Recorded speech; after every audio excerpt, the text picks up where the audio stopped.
Hey everybody, Eric Dorward here at the Spartan Rocketry Club, continuing my build here of the Estes Sasha. So now it's time to start the finishing process, and that means, well, this is going to take a while, because it always does. First thing I'm going to do is I'm going to start filling in the grain in the wood, and there's a lot of it, and I'm going to end up doing that with some wood fill here, at least to start. That's the first step. So I've taken some of this, probably about a tablespoon's worth, and added a bit of water to it, stirred it up quite a bit, and now I've got a pretty thick paste here. It's a little thinner than sometimes I end up making it, because I am just eyeballing it every time. But this is where I'm going to start, and I'm just going to end up brushing this on. There are a few things that I will mention before I really get too far into this. One is, so I'm not going to bother with the top stage on camera, I don't think. We'll just do the bottom. I thought about filling in the gaps where the little dowels go in with the wood fill here, just kind of as like a putty, as a spackle even. I'm not sure if I'm going to do that. To start with, I'm going to paint this stuff on and see how it looks. It's entirely possible that these gaps will be really obvious and look bad, and I will do something about it. But I'm not going to start by filling them in separately. Second, actually coming back to this again, the top tube of this, overall, the tube is pretty good with regard to the spiral, I think. I mean, there are a couple spots, and they seem to be like the top and the bottom of this thing. The spiral kind of comes and goes. Like right in here, I can't even tell where it is. And it goes from about here to here without any obvious spiral. So I might not end up doing anything about the spiral with the top stage. The bottom stage, though, the spiral is really obvious, so I'm going to try to fill that in. I probably will do some of the spiral on the top, but at least for now, since I'm doing the bottom, I will show you what I'm going to end up doing with that as I go along. So this stuff, I have it mixed up so that it's a consistency of a pretty thick paint. And I'm just going to paint it on. I'm going to try to get nice even coverage of all the exposed wood. This part, by the way, the bottom fins, they were the ones that had this kind of weird color variation in them. So I don't know what exactly happened to the wood, the tree when it was growing, that made it do that, but I'm going to make sure that I'm covering that at least to some degree, because I bet it's going to affect the grain. I also want to make sure that I am doing a pretty good job coating all this. So there's a spot over here that I missed, at least on the first pass.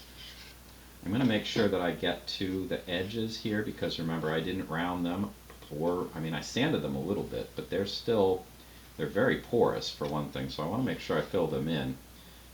Otherwise, it's going to be kind of hard to paint them and make sure that they get good coverage on the first go. I'm also going to make sure that I'm coating both sides of the fin basically at the same time. So I don't want to do this then this. I don't want to do all the near faces to me and then come back and flip it around and do the rear face. This piece of balsa is fairly thick. But if you get one side of it wet, and although this is pretty thick, it is still wet because it's, I used water, you could end up warping the wood. And I do not want to warp the wood. That would be bad. So we'll try to avoid that. I'm also going to try not to leave, when I brush it on one side, sometimes I end up putting kind of like a thick little layer right along the edge of the fin right here. You can see this happened again. I want to make sure I smooth that out, because I don't want to leave any unnecessarily thick parts that I'll just have to end up sanding later. So this part, construction wise anyway, it goes pretty quickly because this stuff dries very quickly. This will be good to sand in less than an hour in all likelihood.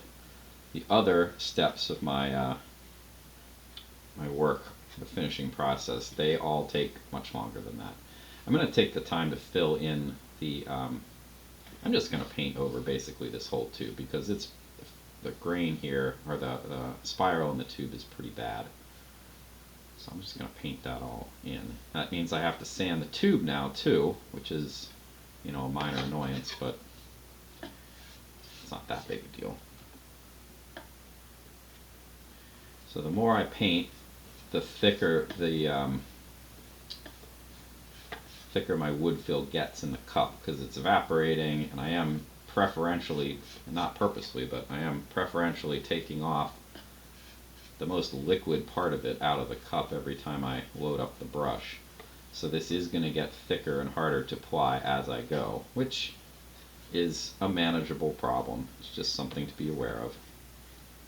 If it gets really bad, I could always add a couple more drops of water near the end to make sure that it's still brushable. Because at some point, you know, if you let it dry enough, you basically just get a putty. And that's what you had when you started with, and there's a reason that I added water to it, and that is you can't paint the putty onto the fin. I'm going to make sure I get these little flat segments in here right close to the rocket body as well. It's actually kind of difficult. I want to get that just for nice consistency's sake. Again, filling in the tube, just painting over everything. I mean, I end up painting on the tube a little bit anyway, so you know, this isn't the world's worst thing to happen. Kind of inadvertently do it anyway. If I'm gonna accidentally do it, I might as well do a decent job in covering everything. Okay, it's halfway done. I have way more wood fill than I need here, so after I finish this bit, I'm just going to continue on off camera into the upper stage, which I shouldn't need as much. So, I mean, it'll be close, but the amount of wood in the upper stage isn't as high. You know, the surface area isn't as high as in the lower stage, I don't think. I guess we shall see. Again, while it would be nice to not have any particularly obvious brush strokes in this, you're going to sand all this down anyway. So if you do, it's not the worst thing in the world. There are some pockets in this of wood fill that I didn't mix up terribly well either. Those I really don't want to leave on the rocket, on the fin. If I can smooth them out, see there, I put one on again. I'm going to just remove that. That's probably not going to smooth out very nicely because it's like a dried bead. It didn't get hydrated properly earlier. So you put it back in the cup and try to hydrate it with what's in there. Or I can just remove it entirely. It's so small, it's probably not going to make much of a difference. And I am glopping, of course, on my cutting pad here as well, which isn't great, but you know, clean that up when I'm done.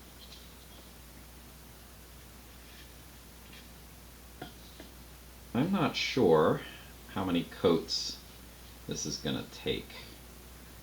A lot of this wood seemed pretty nice, so it might only take one pass at this. We'll make that decision on the fly. Be careful around the launch lug, don't crud it up. You don't want to get any of the wood fill inside the launch lug, because that would make it smaller than the actual diameter that you need it to be, which would make it potentially get stuck on the rod, which I've had that happen. It's kind of embarrassing, especially if you're flying with a bunch of people. It's like, oh, that's not what I intended to have happen. I mean, it happens, and sometimes it's because the rod itself is warped or it's got some residue from a previous launch on it, but still, I would prefer not to have it happen. And if it happens because I got paint or wood fill or whatever in a place where it shouldn't be in my build, well, that one's on me. I would like to not have things be on me if I can help it. A little more.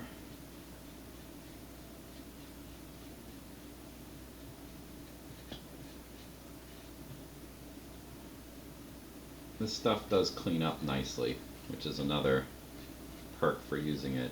It's very water soluble, so all you need to do is soap and water cleanup.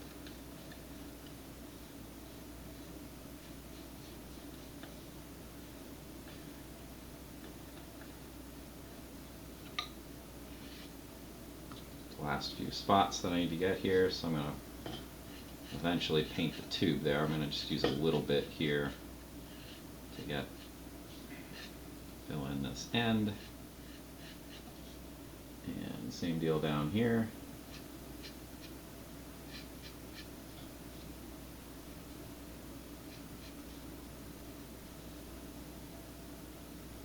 Okay, and then fill in spiral. You'll notice too, I'm trying my best to stay away from the red part. The red part needs to fit smoothly into the second stage. So I don't want to do anything that could potentially mess that up. I might end up having to sand it later. But like this part of the spiral right here, I'm going to be very careful about putting a little bit of this stuff near it, but I'm not going to get right up to the edge. And I think that's the only spot where it was even kind of questionable. Alright, so that looks reasonably good. There's a little bit there that should probably come off. Looks pretty good. Alright, so that just needs to dry for half an hour or so.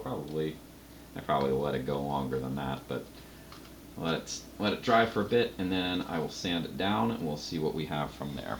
Alright, thanks for watching. I will see you in the next video.